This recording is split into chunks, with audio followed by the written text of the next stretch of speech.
The Bradford estate in Beverly Hills was a gilded cage, its wrought iron gates gleaming under the California sun like a warning. No housekeeper had ever lasted more than a few weeks inside those pristine walls. The driveway, lined with palm trees so perfect they looked artificial, led to a mansion so immaculate it seemed untouched by human hands. But behind the marble floors and crystal chandeliers lurked something far uglier than dust, a cruelty as polished as the silverware. At the center of it all was Meline Bradford, the 32-year-old wife of billionaire James Bradford. To the outside world, she was a vision: golden hair, icy blue eyes, and a wardrobe worth more than most people's homes. She moved through life like a razor wrapped in silk, her designer heels clicking like a countdown to disaster. The neighborhood gossips called her a trophy wife, but they didn't know the half of it. Meline wasn't just vain, she was vicious. Her targets, the black housekeepers who dared to work under her roof, women like Rosa, a single mother from South LA, who'd taken the job out of desperation. Meline's insults were as precise as her manicured nails. "You people," she'd sneer, nostrils flaring as if the mere sight of Rosa's skin offended her, "don't even know how to hold a dustpan properly." The slaps came without warning, but the words cut deeper. "Maybe if your ancestors had worked harder, you wouldn't be here cleaning up after me." Then there was the incident with the pearls. One evening, Meline accidentally dropped her grandmother's heirloom necklace into a glass of champagne, then demanded Rosa fish it out with her bare hands. "Hurry up," she'd hissed, watching with delight as the woman's fingers turned raw from the acidic bubbles. "Unless you'd rather I deduct it from your paycheck." By month 6-9, women had fled. Maria vanished mid-shift, leaving her uniform in a heap by the pool. Another Janice scaled the back fence at 3 a.m., her feet bleeding on the manicured lawn. The neighbors started calling it the Bradford curse, but it wasn't supernatural, just the all-American horror of racism wrapped in Prada. Then came Evelyn, a Haitian immigrant with a quiet strength and eyes that didn't flinch when Meline threw a vase at her head. "Miss Bradford," she'd said calmly, wiping blood from her temple, "one day this house will eat you alive." For the first time, Meline's smirk faltered. The next morning, Evelyn was gone, but not before leaving a voodoo charm tucked under Meline's pillow. A little twist of fate, New Orleans style. The mansion still stands its gates, just as shiny, its palms just as tall. But sometimes when the wind blows just right, you can almost hear the whispers of the women who escaped. And if you listen closely, there's the faintest click of heels pacing the halls at midnight, like someone's waiting for karma to come collect. Meline Bradford lounged in her sunlit parlor, idly swirling a glass of champagne as she watched the new maid approach through the window. "Another one," she muttered to herself, lips curling in amusement. "How long will this one last? A week? A day?" To her, these women were nothing but shadows, silent, disposable, meant to fade into the background of her perfect life. Jasmine Carter, however, was no shadow. From the moment she stepped into the foyer, her posture straight and her chin high, the air in the mansion shifted. Margaret, the head housekeeper, had already sized her up with a dismissive glance, but Jasmine didn't flinch. She'd survived worse than judgmental stares. "You'll start in the East Wing," Margaret said, thrusting a feather duster into Jasmine's hands. "Miss Bradford's quarters are off limits unless summoned. And trust me, you don't want to be summoned." Jasmine nodded, but her mind was elsewhere. Tucked in her pocket was the hospital bill for Illa's surgery, a number so large it made her stomach clench. 3 months. Just 3 months of this and her daughter might live. Then came the test.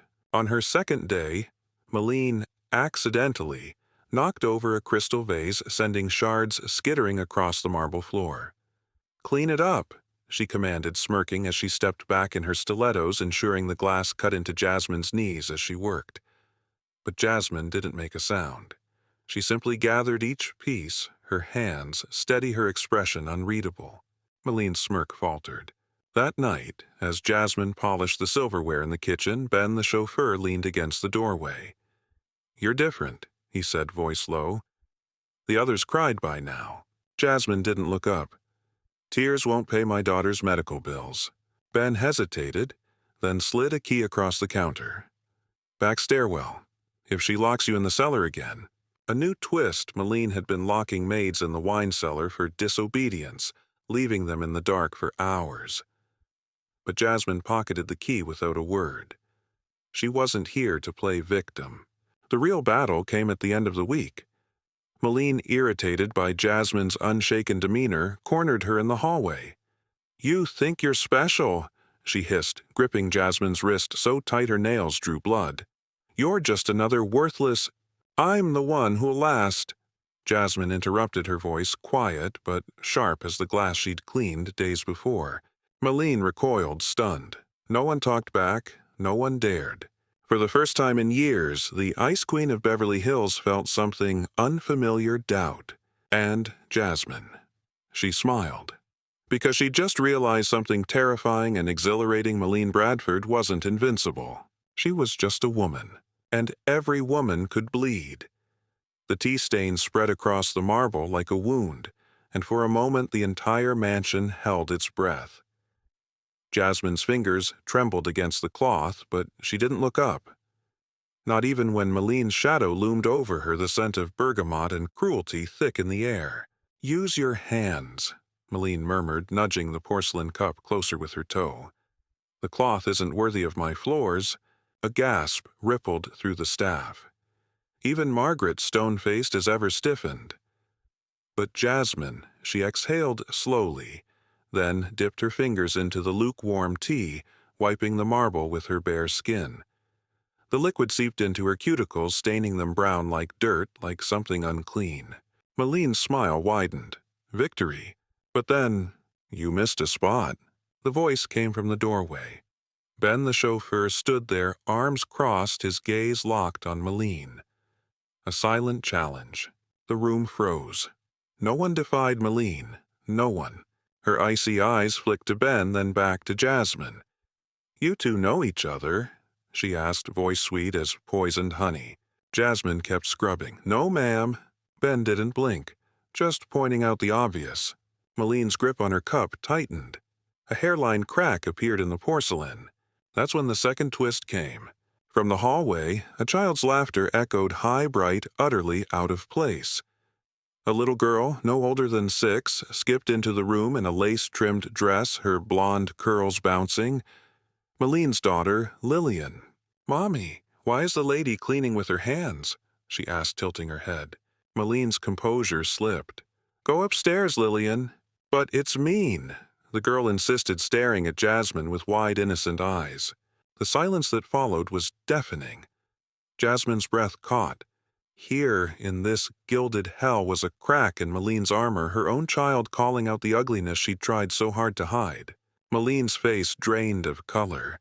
For the first time she looked human, flawed, afraid. "Now, Lillian," she hissed. As the girl scurried away, Jasmine finally lifted her head. And in that moment she saw it, the truth flickering behind Meline's rage. This wasn't just about power. It was about fear. Fear of being exposed. Fear of losing control. Fear of her. Jasmine rose slowly, tea dripping from her fingers. She didn't speak. She didn't need to. The message was clear: "I see you." And that terrified Meline more than any scream ever could. The lemon water incident became Meline's favorite weapon. Every morning a new demand: 5 ice cubes today, not 4. The lemon must be sliced to thinner. Can your hands even manage that? Each request was a landmine designed to make Jasmine fail. But Jasmine had learned to anticipate the traps. She began waking earlier, studying Meline's routines, memorizing her whims like a soldier mapping enemy territory. Then came the roses. Meline's prized white roses, imported from France, arrived every Thursday. Their petals were so delicate they bruised at a touch. "Arrange them in the foyer vase," Margaret instructed one afternoon, shoving the box into Jasmine's arms. And don't dare let a single petal fall. Jasmine's fingers worked carefully, stripping thorns, trimming stems. But as she placed the last rose, Meline appeared behind her, silent as a shadow. "These are wrong," she declared, plucking a bloom from the vase. "This one's dirty." She pointed to an invisible speck on a petal. Before Jasmine could react, Meline crushed the rose in her fist, its petals scattering like torn skin. "Start over." Jasmine's hands shook not from fear, but rage. That single rose cost more than Illa's medicine for a week. That night, as she knelt in her cramped room, counting her meager savings, a soft knock came at the door. Ben stood there holding a first aid kit. "Your hands," he said quietly. Jasmine hadn't even noticed the cuts from the thorns. As he bandaged her fingers, Ben revealed the twist. "Those roses, they're not for Meline. They're for him, Mr. Bradford's mistress. Meline just intercepts them to pretend they're hers." Jasmine's eyes widened, a crack in the façade. The next morning, when Meline demanded Jasmine fetch her roses from the florist, Jasmine hesitated. "Should I have them delivered to Mr. Bradford's study instead?" Meline's face went pale, then crimson. For a heartbeat, Jasmine saw pure panic before the slap came sharp as a gunshot. "You dare—" But Jasmine didn't flinch. She just touched her stinging cheek and whispered, "I'll get your roses, ma'am." Because now she knew Meline's cruelty wasn't just racism. It was fear. Fear of being exposed replaced unloved. And Jasmine, she held that truth like a blade waiting for the right moment to strike. 3 months, no. This war would end much sooner. The dining room fell silent as Meline's emerald skirts whispered across the marble floor. Her eyes locked onto Jasmine's faded jeans, a rebellion in fabric form. For a heartbeat, no one breathed. Then Meline's lips curled into something between a smile and a snarl. "Interesting choice," she purred, circling Jasmine like a panther. "Tell me, did you mistake my home for a homeless shelter?" Laughter bubbled among the staff, but it died when Jasmine lifted her chin. "My uniform was missing, ma'am." Meline's manicured finger tapped her champagne flute. "And you assumed this was appropriate." "I assumed," Jasmine said slowly, "that showing up was better than not showing up at all." A dangerous glint flashed in Meline's eyes. She turned to Margaret. "Fetch the spare uniform from the cellar. The original one." Margaret paled. "But madam, that one's—" "Now." When Margaret returned, she carried a stained, moth-eaten dress reeking of mildew, the uniform worn by the first black maid Meline had fired. The message was clear. "This is all you deserve." Jasmine's fingers trembled as she took it. The fabric prickled like poison ivy against her skin. Then the twist. Little Lillian burst into the room, her frilly pink dress swishing. "Mommy, why is Jasmine wearing rags?" Her innocent voice sliced through the tension. Meline's composure cracked. "Go to your lessons, Lillian. But Daddy says we must share our nice things." The child grabbed Jasmine's hand with sticky fingers. "You can have my old party dress. It's blue like the sky." The staff froze. Even Meline seemed momentarily speechless. Jasmine knelt, meeting Lillian at eye level. "That's very kind," she said softly, "but I—" "Enough!" Meline snatched her daughter's arm. "The maid will wear what she's given." Her glare at Jasmine burned with new fury, not just hatred now, but fear. Fear that her own child might learn compassion. As Meline dragged Lillian away, Jasmine noticed what no one else did.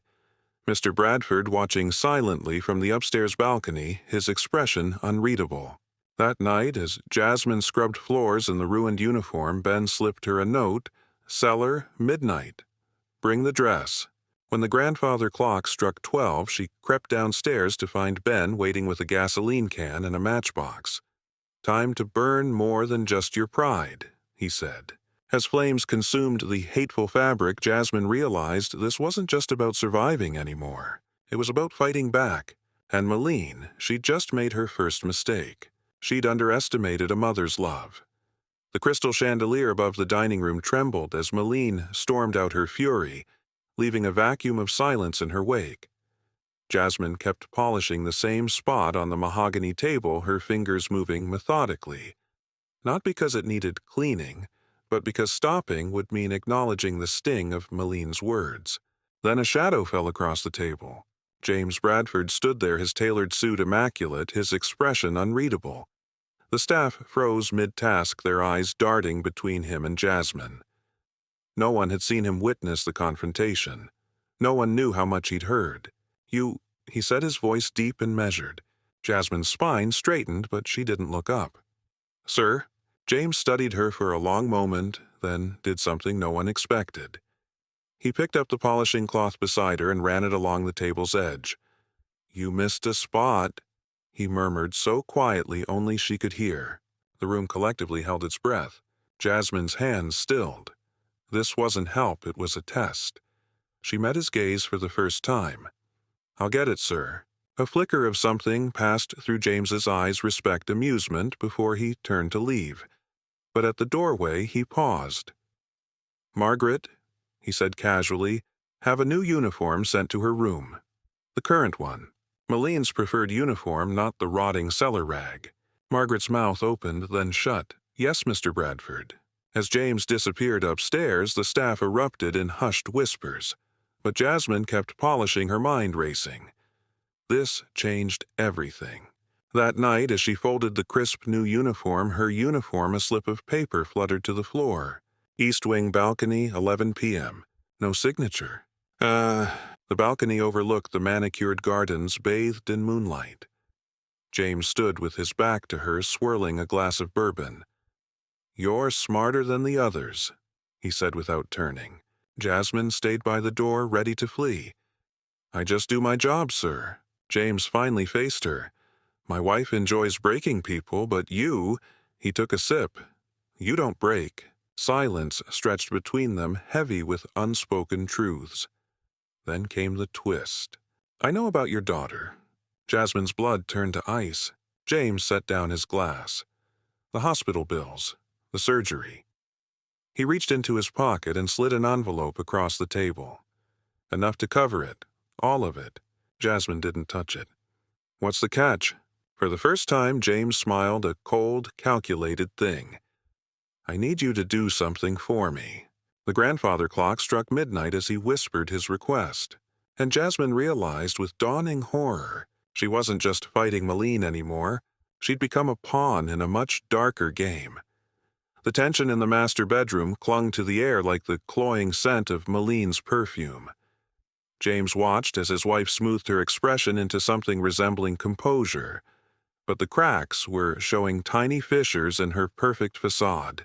"You're right," James said, his voice deceptively light as he stepped closer. "Discipline is important." He picked up the baccarat bottle, turning it in his hands. "But tell me, darling, what exactly did she do wrong?" Meline's fingers twitched at her sides. "She nearly dropped it."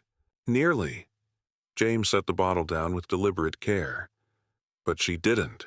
A beat of silence. Then, "You're defending her." Meline's laugh was brittle. "Since when do you care about the help?" James didn't blink.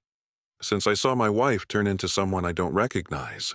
The words hung between them, sharp as the crystal between them. Meline's cheeks flushed, but before she could retort, a small voice piped up from the doorway. "Mommy." Lillian stood there, clutching a stuffed rabbit, her eyes wide. "Why were you yelling?" Meline's rage faltered. James seized the moment. "Go play in the garden, sweetheart," he said gently. When the child hesitated, he added, "Take Jasmine with you." A calculated risk.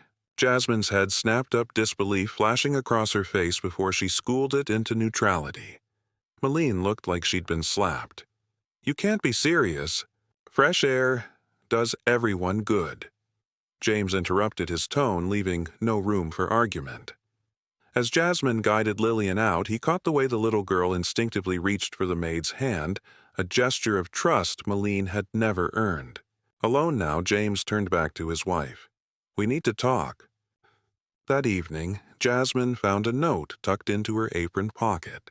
"Midnight, the gazebo, bring Lillian." The handwriting was James's.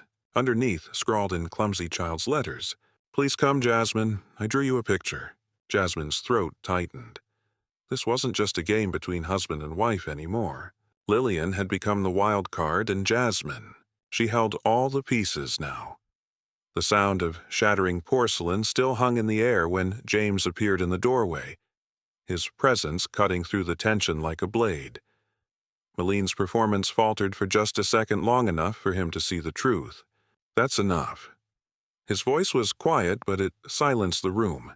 Meline recovered quickly, her lips curling into a practiced pout. "James, I saw what happened." James stepped forward, his polished shoes crunching over the broken vase. He didn't look at Meline. Instead, he knelt beside Jasmine, who was already gathering the shards with bleeding fingers. "Leave it," he murmured so only she could hear. Jasmine froze. Their eyes met his, searching hers unreadable. Then came the twist. Lillian's small voice piped up from the stairs. "Daddy, why is Mommy always breaking things and blaming Jasmine?" The question, innocent and devastating, hung in the air. Meline's face drained of color. James stood slowly, his gaze never leaving his wife. "Go to your room, Lillian." Meline snapped, but the damage was done. James picked up a single jagged piece of the vase, turning it in his hands. "Funny," he mused. "This looks exactly like the one you broke last month during your little tantrum, Meline. The one you claimed the maid dropped." A beat of silence, then, "You're choosing her over me." Meline's whisper was venomous. James didn't answer. Instead, he did something unprecedented. He offered Jasmine his hand to help her up. The staff gasped. Margaret dropped a tray. Even Jasmine, for the first time, looked truly shaken. But the real shock came next. As Jasmine stood, a folded photograph slipped from her pocket, a snapshot of Ayla in her hospital bed wires, taped to tiny arms. James picked it up before Jasmine could react. For a long moment he studied the image. Then without a word he tucked it back into her hand and walked away, leaving Meline seething and the entire household reeling. That night, as Jasmine counted the days until Illa's surgery, a package arrived at her door. Inside a first aid kit, a stack of $100 bills, and a note in elegant script. "Fix what's broken, starting with your daughter." No signature. But Jasmine knew. The game had changed, and for the first time Meline wasn't the one holding all the cards. The sight stopped Jasmine mid-step. Meline Bradford, crying. The woman who wielded cruelty like a weapon, now hunched over like a wounded animal. For a moment Jasmine considered slipping away. This wasn't her battle. Then came the whisper. "He knows." Meline's voice was raw, stripped of its usual venom. She lifted her head and Jasmine saw it, the fear in her bloodshot eyes. Not just fear of exposure, but something deeper. Loss. Jasmine should have left. Should have let her drown in whatever mess she'd made. But the mother in her, the part that ached for Illa, reacted before she could stop herself. She stepped inside. Meline stiffened. "Get out," she hissed, but the command lacked its usual bite. Jasmine didn't move. "You're hurt," she said simply. A beat of silence. Then, "He's filing for divorce." Meline's laugh was brittle. "All because of you." The accusation hung between them. Jasmine exhaled slowly. "No, because of you." Meline's head snapped up, her tear-streaked face twisting in rage. "You think you've won. You're nothing. A speck of dust in my life." Jasmine met her gaze. "Then why are you crying over dust?" The words landed like a slap. Meline's breath hitched. For the first time, Jasmine saw the truth. The gilded cage Meline had built wasn't just for others. It trapped her too. Then came the twist. Lillian's voice floated from the hallway. "Mommy, Daddy says we're leaving." Meline's face crumpled. Jasmine acted on instinct. She grabbed Meline's wrist hard. "Listen to me. Fight for her. Not the money. Not the house. Her." Meline yanked her arm free, but the words had struck home. Her eyes flickered to Lillian's shadow in the doorway, then back to Jasmine. Something unspoken passed between them, an understanding. A second later, James appeared, his expression unreadable. "Jasmine?" he said quietly. Pack your things. You're coming with us. Meline's breath caught. What? James didn't look at her. Jasmine's daughter needs surgery. We're paying for it. The room spun. Jasmine's knees nearly buckled. This wasn't charity. It was a reckoning. As James led Lillian away, Meline whispered one last thing to Jasmine. You stole my family. Jasmine's reply was softer than she intended. No, you gave them away. And with that, the mask shattered for both of them. The air between them shifted no longer mistress and maid, but two mothers stripped bare by their own battles. Meline's manicured fingers dug into the velvet armrest as Jasmine's words sank in. You think I'm the villain, Meline whispered, her voice cracking. But his family. They treated me like dirt long before you came. Just because I wasn't born with a silver spoon in my mouth. Jasmine hesitated, then took a step closer. So you became what they expected. The truth of it hung in the air. Meline's cruelty, her obsession with status, it was all armor. Armor that had started to rust.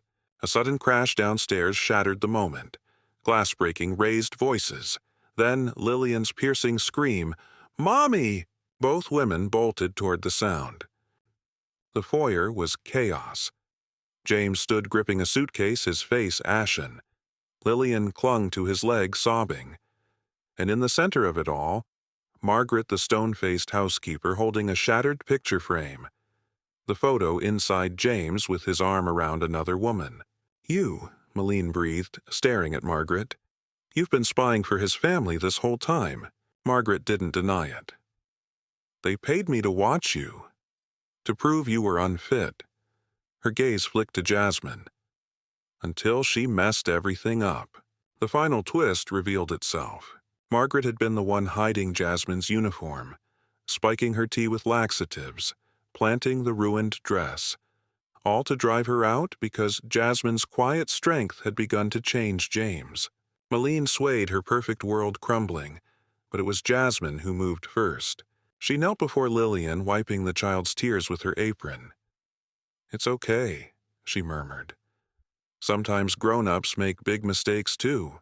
James watched something breaking in his expression. Pack your things, Jasmine. You and Illa are coming with us. Meline's breath caught. James, I'm done with the games, he said quietly. All of them. As Margaret slunk away, Jasmine realized the true cost of Meline's cruelty, not the broken vases or the stained rugs, but the love she'd sacrificed to maintain her façade. And in that moment, something unexpected happened. Meline reached for Jasmine's hand, not to strike, to hold on. The mansion's gates would soon close behind them all, but the real prison, they'd finally left it behind. The hospital room smelled of antiseptic and hope as Jasmine pressed her lips to Illa's forehead, the envelope of cash burning a hole in her pocket. For the first time in months, she breathed freely, no polished floors to scrub, no venomous words to endure. Just her daughter's small hands clinging to her. You came, Illa whispered, her voice feather light. Jasmine smoothed her hair. I'll always come. She pulled out the gift she'd bought with Meline's money, a stuffed rabbit soft as a cloud. Illa's gasp of delight was worth every second of suffering. But as Jasmine tucked the blankets around her, a nurse appeared in the doorway. Mrs. Carter, there's someone here to see you. Meline stood in the hall, her designer coat stark against the hospital's sterile walls. She looked out of place, uneasy, her usual poise frayed at the edges. Jasmine's body tensed. Ma'am, Meline's gaze flickered past her to Illa. I brought this. She thrust forward a paper bag. Inside, a handmade get-well card from Lillian crayon hearts scribbled across the front. Illa's eyes widened. Is that for me? A beat of silence. Then Meline did something unimaginable. She knelt beside the bed eye level with the child she'd never acknowledged existed. Yes, she said softly. From my daughter to yours. Jasmine's throat tightened. This wasn't just about money anymore. This was humanity. As Illa chattered excitedly, Meline rose abruptly. The car's waiting, she muttered, avoiding Jasmine's eyes. But at the door, she paused. Your uniform. Wear the blue one tomorrow. The new one. And she was gone, leaving behind the scent of expensive perfume and something far more precious, a crack in the ice. That night, as Jasmine watched Illa sleep, she realized the unthinkable. The monster in the mansion had finally seen her reflection, and for the first time she'd flinched. The feather duster slipped from Jasmine's fingers, landing soundlessly on the Persian rug. For a heartbeat, she wondered if this was another cruel game. But Meline's expression held no mockery, only quiet resolve. I don't have anything to wear, ma'am. Jasmine stammered, the excuse automatic. Meline's lips curved, not in a sneer, but something almost shy. That's been taken care of. She nodded toward the hallway where a garment bag hung from a gilded hook. Lillian helped pick it out. The revelation struck like lightning. Lillian knew. This wasn't just Meline's whim, it was a family decision. Jasmine's pulse roared in her ears. Why? Meline turned to the window, where dawn painted the gardens in pale gold. Because I owe you more than money. Her voice dropped to a whisper. And because I want my daughter to see what real strength looks like. The gala was a whirlwind of crystal and champagne. Jasmine stood stiffly in the emerald gown. Meline had chosen green for courage. Lillian had insisted, her calloused hands clutching a clutch purse. The stares of Beverly Hills' elite burned her skin. Then Meline did the unthinkable. She looped her arm through Jasmine's and announced to the crowd, "This is Jasmine Carter, the bravest woman I know." The room froze. A society columnist dropped her glass. But the real twist came later when James took the stage. Tonight, he said, gripping the microphone, we're launching the Illa Carter Medical Fund. The screen behind him lit up with a photo of Illa smiling in her hospital bed. No child should suffer while we dine on caviar. Jasmine's knees buckled. Meline steadied her.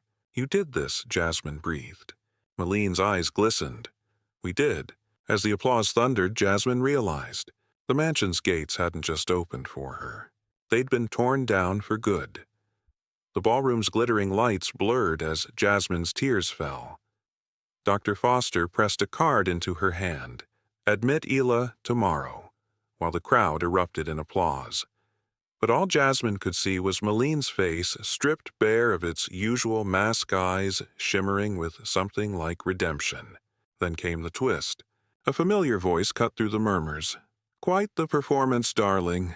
James's brother, Richard Bradford, stood smirking at the edge of the crowd, his tailored suit unable to hide the venom in his smile.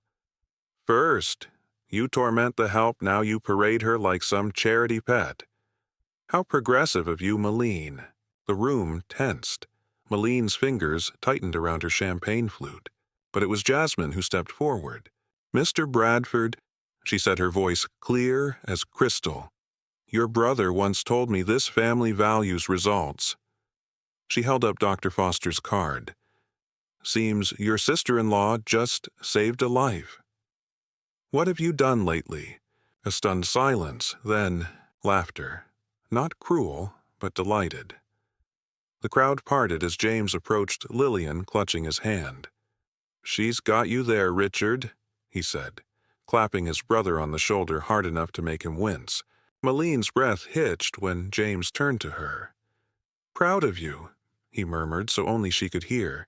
Later, as valets fetched cars, Jasmine found Meline alone on the terrace, staring at the city lights. Ma'am, why? Meline didn't turn. Because when you spoke of Illa that day, I saw myself. Her voice cracked. The girl I was before this gilded cage, before I forgot how to feel. A limo pulled up. Through the window, Lillian waved excitedly at Jasmine. Meline straightened her shoulders. Go. Your daughter's waiting. As the car sped toward the hospital, Jasmine realized the real charity hadn't been the money. It was Meline Bradford learning to look in the mirror and finally see herself. The hospital corridor blurred as Jasmine's knees hit the linoleum floor, her sobs echoing against the sterile walls. Dr. Foster's words, "She's going to be okay," replayed in her mind like a sacred mantra. For 8 long years, she'd carried this weight alone. Now the relief was so overwhelming she couldn't stand. A hand touched her shoulder. Not Dr. Foster's. Meline stood there still in last night's emerald gown, her makeup smudged from what might have been tears. She'd come straight from the gala without changing. Without sleeping. "You weren't supposed to do this alone," she said softly. Jasmine looked up at the woman who'd once made her bleed for spilling tea. Now those same manicured hands helped her to her feet. Lillian burst through the swinging doors, her party dress wrinkled, clutching a lopsided get-well-soon card. "Can I give this to Ela now?" Meline opened her mouth to refuse, but Jasmine surprised them both. "Soon," she whispered, smoothing Lillian's curls. "When she wakes up." Weeks later, with Ela recovering in a sunlit hospital room, Jasmine returned to the mansion one last time. The staff threw her an impromptu farewell party in the kitchen, Nancy's famous peach cobbler Ben, playing jazz on his phone, even Margaret cracking a rare smile. Meline appeared in the doorway holding a small velvet box, inside a silver key. "The guest house," she said. "Fully paid, close to the hospital, for you and Ila." Jasmine's breath caught. "I can't accept." "You can," James interrupted, stepping forward with paperwork. "As director of the Ila Carter Fund, salary included." The room erupted in cheers, but Jasmine's eyes stayed locked with Meline's. No words were needed. As she drove away that evening, the mansion's gate swung shut behind her for the last time. Not as a maid, as a woman who'd walked through fire and emerged unbroken. The study smelled of leather and lavender sunlight streaming through the windows to catch the dust motes in the air. Meline folded her hands on the desk, no longer the razor-sharp claws that had once drawn blood, but hands that now trembled slightly with vulnerability. "I'm selling the mansion," she said without preamble. Jasmine's breath caught. "James and I—" Meline hesitated, then straightened. "We're divorcing. Amicably. For Lillian's sake." She pushed a check across the desk. "This is for you. Enough for Ila's college fund, and yours too if you want to finish nursing school." The numbers made Jasmine's vision swim. 6 figures. Life-changing. But why? Meline stood walking to the window where the gardens sprawled in perfect, suffocating order. "Because you were right. This place is a gilded cage." She turned her eyes bright with unshed tears. "And I finally have the courage to fly." 1 month later, Jasmine stood on the sidewalk outside the Bradford estate, Ila's small hand in hers. The moving trucks were almost loaded. Lillian came barreling down the driveway, her pink backpack bouncing. "I drew this for you." She thrust a crayon masterpiece at Ila, 2 stick-figure girls holding hands under a rainbow. Meline followed more slowly, her designer suitcase rolling behind her. No chauffeur, no entourage, just a woman starting over. "You sure about this?" Jasmine asked softly. Meline adjusted her sunglasses, not to hide tears, but to face the sun. "Positive. That tiny apartment above the clinic, it's the first place that's ever felt like mine." A horn honked. James waited in a modest sedan, Lillian's booster seat visible in the back. Co-parenting, not war. As they pulled away, Ila tugged Jasmine's sleeve. "Mommy is the mean lady nice now." Jasmine watched the car disappear around the bend. "She wasn't mean, baby. Just lost." The gates of the Bradford mansion closed for the last time, but for the first time in years, both women were finally free. The key felt heavy in Jasmine's palm, not just metal, but the weight of every tear, every silent prayer, every moment she'd swallowed her pride for Ila's sake. The apartment smelled of fresh paint and lemon-polished sunlight streaming through curtains that she could open or close as she pleased. Meline lingered in the doorway, her designer heels silent on the hardwood. "There's one more thing." She handed Jasmine a framed photo, Ila's first day of school, beaming in her uniform taken just last week. "For your new desk." Jasmine traced the glass with trembling fingers. The child in this picture was unrecognizable from the frail girl who'd once fought for every breath. "I had the gardener plant jasmine vines outside your window," Meline added quietly. So you'll always remember you made this house bloom again. 3 months later, the staff threw a birthday party in the gardens. Not for Lillian, not for Meline, for Ela. The little girl raced across the lawn, her laughter ringing through the rose bushes as she chased Lillian. No monitors, no wires, just sunshine and sticky fingers from too much cake. Margaret, now reporting to Jasmine, brought out a tray of lemonade. "Never thought I'd see the day," she muttered, but her usual scowl was gone. James snapped photos while Meline knelt to tie Ela's shoelaces, her Chanel skirt brushing the grass. Jasmine watched it all from the porch, her nursing school textbooks stacked beside her. The mansion loomed behind them, its gates wide open. Not a cage anymore, a home.